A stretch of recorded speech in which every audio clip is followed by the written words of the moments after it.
সম্পর্ক, বিচ্ছেদ, বিয়ে সবকিছু মিলেই বারবারই মিডিয়া ও সামাজিক যোগাযোগ মাধ্যমেই হট টপিক থাকেন পরিমণি। এক দশকের ক্যারিয়ারে তাকে নিয়ে নানা গুঞ্জন চাউর হলেও সেসব সমালোচনা একদমই গায়ে মাখেন না এই অভিনেত্রী। এবার সরাসরি এক টেলিভিশন অনুষ্ঠানে হাজির হয়ে নিজের প্রেম ও বিয়েকে ঘিরে চর্চিত গুঞ্জনগুলোর জবাব দিলেন অকপটে, মজার ছলে কিংবা খোলামেলা ভঙ্গিতে।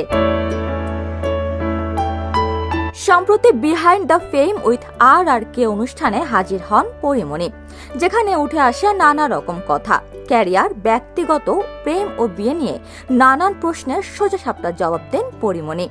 কথোপকথনের এক পর্যায়ে পরিমণিকে প্রশ্ন করা হয়, তুমি কতবার বিয়ে করতে চাও? উত্তরে তিনি বলেন তার নাকি 12টি বিয়ে করার ইচ্ছে আছে। ছোটবেলা থেকে মজার ছলে 1 ডজন বিয়ে করতে চেয়েছিলেন তিনি, কিন্তু সেই রিউমারটা এভাবে স্টাবলিশ হবে তা তিনি কখনোই বুঝতে পারেননি।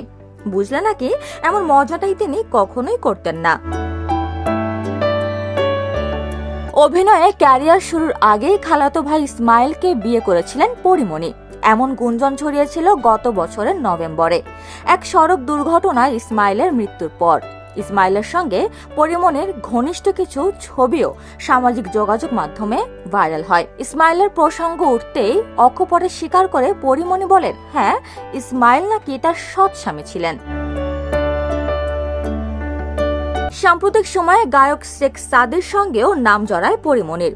দুজনকে নিয়ে গসিপ এখনো চলছে শোবিজ অঙ্গনে। তবে শেখ সাদি প্রসঙ্গে পরিমণি বলেন, ছোট ভাইয়ের মতোই সাদি তার খুবই কাছে। যদিও সাক্ষাৎকারটি ছিল অনেকটাই হাস্যরস ও হালকা মেজাজে, তবে পরিমণির কথাগুলো এক ধরনের আত্মবিশ্বাস, আত্মস্বীকৃতি এবং সামাজিক চাপকে পাশ কাটিয়ে নিজের জীবনের নিয়ন্ত্রণ নিজের হাতে রাখারই বার্তা দিয়েছিল। উপমা রায়, সোনালী নিউজ, ঢাকা।